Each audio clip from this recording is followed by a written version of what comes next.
इस अहंकार में या किसी परमाणु या किसी विध्वंस योजना के साथ जो है आग लंबे समय तक टिक नहीं पाया। और ये इस बात का जवाब है, देखिए परमाणु तो मुझे अभी भी नहीं लगता है कि इतना बड़ा फैसला, वो इतना गलत फैसला अब लेंगे, क्योंकि ये समय जो है वो ऐसे गलत फैसलों का नहीं है, बल्कि कहीं ना कहीं एक बीच की ट्रीटी निकालने का है, क्योंकि असर सिर्फ उनके उन 3 कंट्रीज का नहीं है, असर जो है वो देखिए अभी कहीं ना कहीं वो सऊदी अरेबिया को भी बरगलाने की पूरी कोशिश में थे कि सऊदी भी जो है वो किसी तरह से ईरान पे अटैक करे, और दूसरी कई कंट्रीज को वो बरगलाने की कोशिश में थे, लेकिन वो कोशिश नाकाम हुई। तो अब एक तरह से जो ईगो टसल चल रहा है, जो अहंकार चल रहा है, और ट्रंप के अंदर भी बार बार अपने देशवासियों को इस तरह का बयानबाजी करना कि हम वॉर जो है लंबे चलते हैं, वियतनाम वॉर इतना लंबा चला, और अब ये जो एक तरह से ईरान को बिल्कुल ही गलत पिक्चर अपने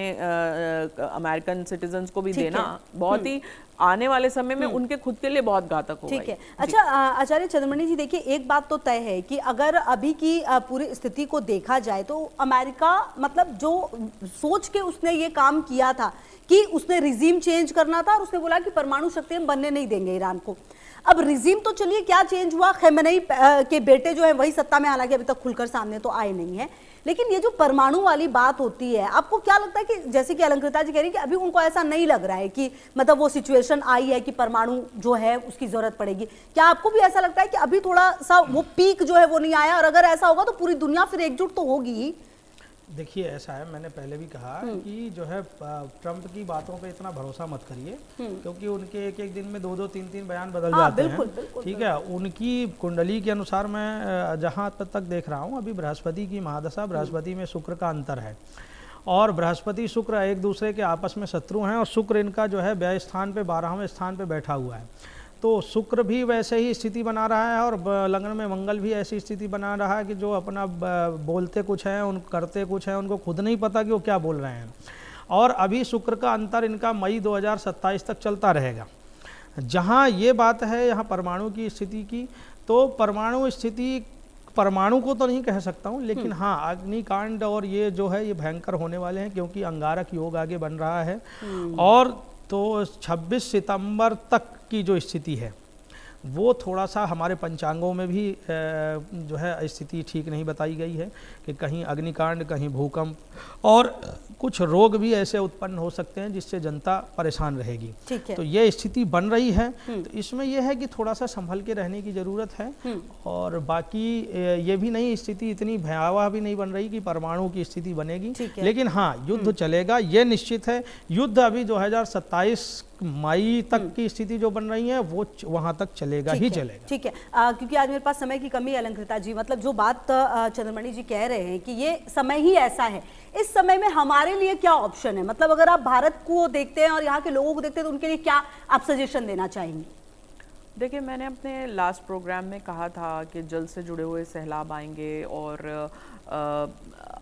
कहीं ना कहीं, और फिर उसके बाद असम में जो हमने देखा, हमने ये भी कहा था कि जब लखनऊ में फायर एक्सीडेंट हुआ कि मंगल जब अतिचारी होते हैं तो फायर एक्सीडेंट्स भी होते हैं। और मैं बार बार ये बात हमेशा कहती हूँ कि अब जो है एक्सट्रीम में क्लाइमेट चेंज होगा, और एक्सट्रीम के क्लाइमेट चेंज होने की वजह से अब देखिए बादल फटा या जो भी कारण रहा, क्योंकि डिफॉरेस्टेशन इतनी ज़्यादा हो गई थी असम में, यहीं अगर स्पॉन्ज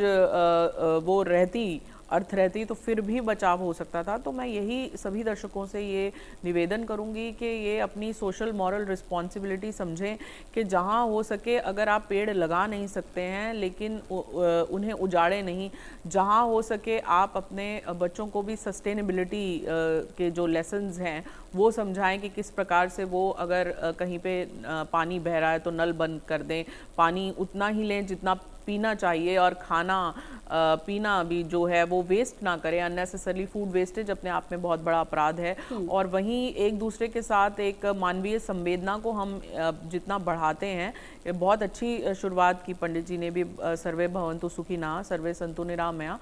ये जो हमारा श्लोक है ये यही कहता है कि जब हम दूसरों का मंगल चाहते हैं, दूसरों का हित चाहते हैं, तो हमारा हित कहीं ना कहीं उसमें खुद ब खुद हो जाता है। तो हमारे आसपास जब हम सबका मंगल चाहने लगेंगे और एक दूसरे से कुछ समय के लिए आप वाद विवाद या जेलसी या आपस में, क्योंकि कहीं कोई ग्रो करता है तो उसमें आपकी भी ग्रोथ छुपी होती है। बहुत लोग जो होते हैं कंजूस सी से चलते हैं, तो मैं वहाँ भी कहती हूँ, और अपनी सरकार को भी बार बार हम दोष आरोपण करते हैं। ठीक है, जो जेनजीज कर रहे हैं वो अपनी जगह ठीक है, लेकिन हम अपना सूर्य खराब करते हैं, क्योंकि हमारी जो सरकार है वो भी एक तरह से एक पिता का कारक ही होती है, और ये तो साल ही जो है वो सूर्य का साल है। तो आप अपने पिता की जिस प्रकार से सेवा करते हैं, सम्मान करते हैं, अपनी सरकार को भी एटलीस्ट, अगर आपको कोई चीज बात बुरी लग रही है तो अब शब्दों का इस्तेमाल मत करें, और अब शब्द जो हैं वो आपका राहु प्रबल करेंगे, आपके सूर्य को बिगाड़ेंगे। तो थोड़ा सा धैर्य से चलने का हम सबके लिए ये समय है। चलिए, फिलहाल मेरे साथ इस खास कार्यक्रम में इतना ही। बहुत बहुत शुक्रिया आप दोनों का मेरे साथ जुड़ने के लिए और इतनी अच्छी बातें करने के लिए। उम्मीद यही की जाती है कि कहीं ना कहीं ये जो पूरी स्थिति है वो थोड़ी सी बेहतर हो, और जो ट्रंप